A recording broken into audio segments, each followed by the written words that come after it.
Emballage alimentaire. Les pédiatres américains sont inquiets dans un nouveau rapport. L'Académie américaine de pédiatrie a fait part de ses inquiétudes quant à l'exposition des enfants à des substances toxiques et perturbateurs endocriniens via les emballages et les additifs alimentaires.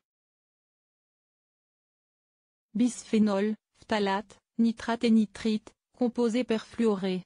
Nos modes de vie actuels où le plastique est omniprésent nous exposent, presque fatalement, à tout un tas de substances potentiellement dangereuses.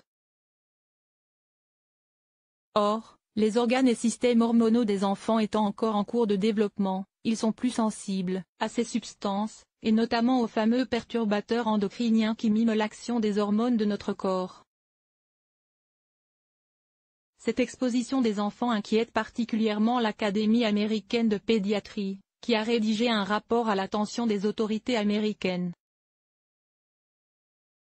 Aux États-Unis, la réglementation est plus permissive qu'en Europe, avec plus de 10 000 produits chimiques autorisés dans les aliments et matériaux d'emballage alimentaire. Le rapport représente l'accumulation de 2 décennies de recherches scientifiques montrant les effets des produits chimiques perturbateurs du système endocrinien sur la santé des enfants.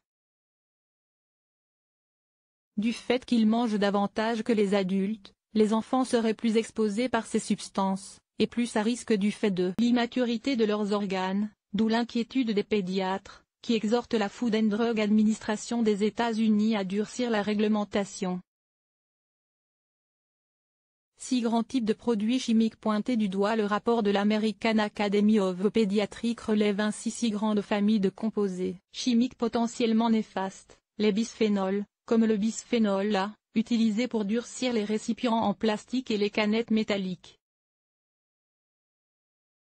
Il pourrait imiter les œstrogènes et ainsi contrarier l'arrivée de la puberté, diminuer la fertilité, augmenter la graisse corporelle et affecter les systèmes nerveux et immunitaires. Les phtalates, utilisés pour donner de la flexibilité à certains plastiques et vinyles. Il pourrait affecter le développement génital masculin, augmenter l'obésité infantile et contribuer aux maladies cardiaques.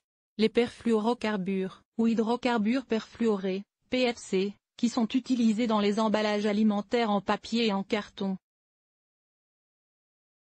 Il pourrait réduire l'immunité, le poids à la naissance et la fertilité. Le perchlorate, qui est ajouté à certains emballages alimentaires secs pour contrôler l'électricité statique. Il perturberait la fonction thyroïdienne, le développement précoce du cerveau et la croissance. Les colorants alimentaires artificiels, qui pourraient aggraver les symptômes du trouble déficitaire de l'attention hyperactivité, TIDA. Les nitrates, qui sont utilisés comme conservateurs et pour rendre les viandes plus roses. Ils sont accusés d'interférer avec la production d'hormones thyroïdiennes et la capacité du sang à fournir de l'oxygène. Des réflexes simples à adopter pour limiter l'exposition. Rappelons qu'en matière de produits toxiques et perturbateurs endocriniens, c'est avant tout la dose qui fait le poison. Les chercheurs parlent ainsi d'effet cocktail, puisque notre exposition à ces produits est multiple, via les contenants alimentaires, les cosmétiques, les produits d'entretien, les vêtements. Aussi, du côté de l'assiette, quelques bonnes habitudes permettent de limiter l'exposition à ces substances chimiques. Éviter de réchauffer un plat dans un contenant en plastique de manière générale. Pour la cuisson des aliments, privilégiez le verre, la céramique, l'inox. Privilégiez les conserves en bocaux en verre plutôt que le métal. Évitez d'emballer des aliments dans du cellophane. Privilégiez l'aluminium, sauf pour les aliments chauds, les toiles cirées ou le papier sulfurisé en cas d'utilisation de récipients en plastique. Évitez ceux dotés du code de recyclage 3, 6 et 7. Ne pas mettre les contenants alimentaires en plastique au lave-vaisselle.